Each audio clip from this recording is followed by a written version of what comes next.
አሰላሙ አለይኩም ወራህመቱላሂ ወበረካቱ። ውድና የተከበራችሁ የቻናሌ ቤተሰቦች እንዴት ናችሁ? ሰላም ናችሁ? ደህና ናችሁ? አልሐምዱሊላህ ከኔ ጋራ ሁሉ ሰላም፣ ሁሉ መልካም። ዛሬ ደግሞ መኖሪያ ቤት ሰሪ ለሆናችሁ እህት ወንድሞች ለእናንተ ጠቃሚ መረጃ ይዤ ስመጣ ለባለሙያ ለግንበኛ ባለሙያ ደግሞ ወቀሳም ምክርም ይዤ መጥቻለሁ።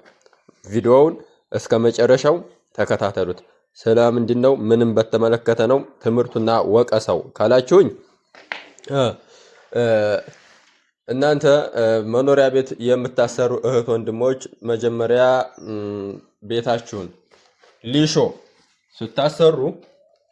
ስታሰሩ ኋላ ላይ እንደዚህ ማፍረስ፣ መገንጠል፣ ማውለቅ፣ መቆርቆር እንዳይኖረው መጀመሪያ አዋቂ ባለሙያ መርጣችሁ ማሰራት አለባችሁ። አዋቂ ባለሙያ መርጣችሁ ማሰራት አለባችሁ።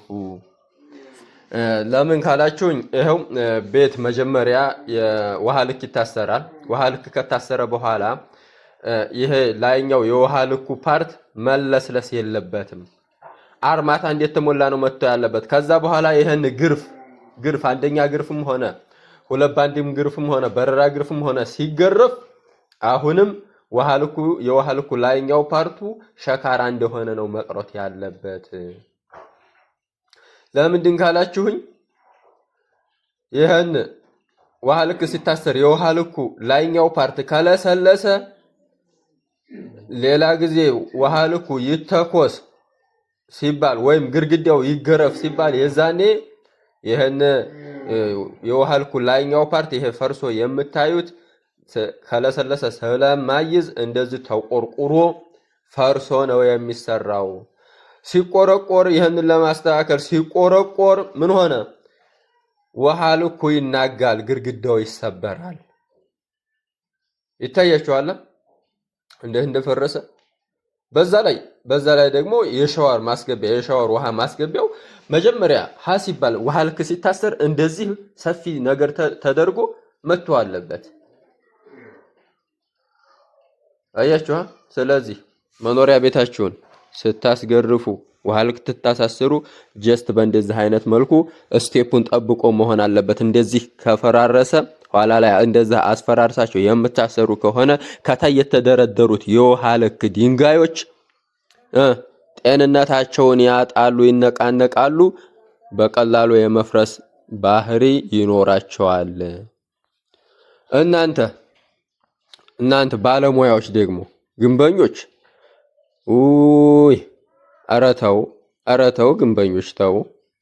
ሁላችሁም ግንበኞች ማለት አይደለም። ያው እኔ የፊኒሽንግ ባለሙያ እንደመሆኔ መጠን በየቦታው በየሀገሩ እሄዳለሁ፣ እዞራለሁ፣ እንቀሳቀሳለሁ።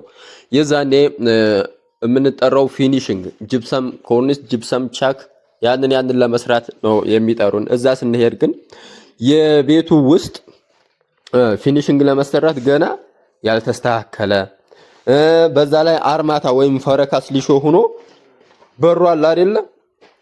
በሩ በፈረካስ ሊሾ በሩ ልክክ ብሎ ተሰርቶ ያልቃል። ለማንኪያ ሊሾ ቦታ ሳይተው ማለት ነው። እንደዛ አታድርጉ። ያንን እንደገናኛ እየቆረቆርን ውስጡን እንደገና ማንኪያ ሊሾ እየሰራን በር ቦታ ላይ ደግሞ ማንኪያ ሊሾ ስናደርገው በሩ ወደ ታይ የገባ በር እያስቆረጥ ወይም ሁሉንም ቆፍረን ለማንኪያ ሊሾ ስፔስ ትተን ፍሳሽ ወደ ውጭ አድርገን ሰርተን እንደዛ ነው። ብዙ ድካም አለው፣ ብዙ ልፋት አለው። በዛ ላይ ይህን ውሃ ልኩ ደግሞ መተኮስ ስላለበት ያንን አርማታ ሲደረግ የለሰለሰውን ያንን እንደገና ቆርቁረን ገንጥለን አፍርሰን ሰብረን ሸርፈን እንደዛ አድርገን ነው አስተካክለን ነው ወደ ግድግዳው ወይም ወደ ኮርኒስ ስራ የምንገባው ማለት ነው። ስለዚህ እናንተ ባለሙያዎች ስራ ስትሰሩ የዕለቱን ብር ተቀብለን የተባባልነውን ብር ተቀብለን ስራውን ሰርተናል ብለን ለመሄድ ብቻ ሳይሆን ወደፊት ሰዎቹም ኪሳራ ላይ የማይወርቁበትን ነገር በቃ ጥራት ያለው ነገር እንደዚህ ነው የሚሰራው ብላችሁ አስተምራችሁ አስረድታችሁ ስራችሁን ብትሰሩ ቆንጆ ነው እላለሁኝ። ለዛሬ ያስኩላችሁ ቪዲዮ ይህንን ይመስላል። አሁን ደግሞ እዚህ የሻወር መግቢያው በምን አይነት መልኩ መተው እንዳለበት ላሳያችሁ። ልክ እንደዚህ ነው መሆን ያለበት። ይሄን ይታያችኋል። ውሃ ልኩ ሲታሰር የሻወር ውሃ መግቢያ ላይ እንደዚህ ሰፋ አድርጎ ተከፍሎ ይተዋል ማለት ነው። አሁን ይሄን ሁሉ ስፋቱ እንደዚህ ሰፋ መደረጉ ጥቅሙ ምንድን መሰላችሁ? ሻወር ቤቱ ላይ ቤት ውስጥ ሽንት ቤት ይደረግ ከተባለ የሽንት ቤቱ ቢቢሲ በዚሁ ጎዶ ነው የሚያልፈው ማለት ነው። የውሃ ቧንቧን በዚህ ይሄዳል ሲደመር የሽንት ቤቱን ፍሳሽ ይዞ የሚወጣውም በዚህ ይሄዳል። ከዛ ደግሞ የሻወሩን ፍሳሽም ይዞ የሚመጣው ቀጭን ቢቢሲ በዚሁ ነው የሚሄደው ማለት ነው። እናማ የሻወሩን የውሃ ማስገቢያም ሆነ ቢቢሲውን ማስወጫ ማስገቢያ ለማስገባት ሲባል ይህን ሲቆረቆር ይህን ውሃ ልኩ ሲፈርስ ሌላውን አያናጋውም፣ ጤናውን እንደጠበቀ ይቀራል ማለት ነው። አሁን ይሄ ቢቢሲውም የውሃ መስመሩም ገብቶ ካለቀ በኋላ ይህን ይሞላል። ይሄ ትኩሳቱ ጋራ አብሮ ያልቃል ማለት ነው።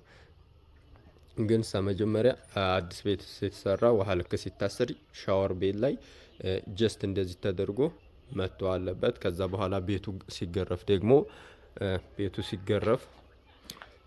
ሲገረፍ የአንድ ግርፍ ተገርፎ ዝም ብሎ በረራ ግርፍ ልክ እንደዚህ በረራ ግርፍ ተገርፎ ኋላ ላይ ፊኒሽንግ ለማሰራት ከታሰበ ይህን የውሃ ልኩ ላይኛው ፓርት እንደዚህ መለስለስ የለበትም። ለምንድን ነው? አሁን ይህን ውሃ ልክ ይታያችኋል። ይህን አሁን ለስልሷል። አርማታ እንዴት ተደረገ ነበረ መተው የነበረበት። ይህን አሁን ለስልሷል። ይህን አሁን ሲገረፍ ሲለሰለስ ይህንን አብሮ ለመተኮስ ምንድን ያስፈልጋል? ይህን ላይኛውን ይህንን መላጥ ያስፈልጋል፣ መቆርቆር ያስፈልጋል። የዛኔ ሲቆረቆር ሲላጥ ይሄ ታችኛው የተደረደረው ድንጋይ የመናጋት ባህሪ ያመጣል ማለት ነው።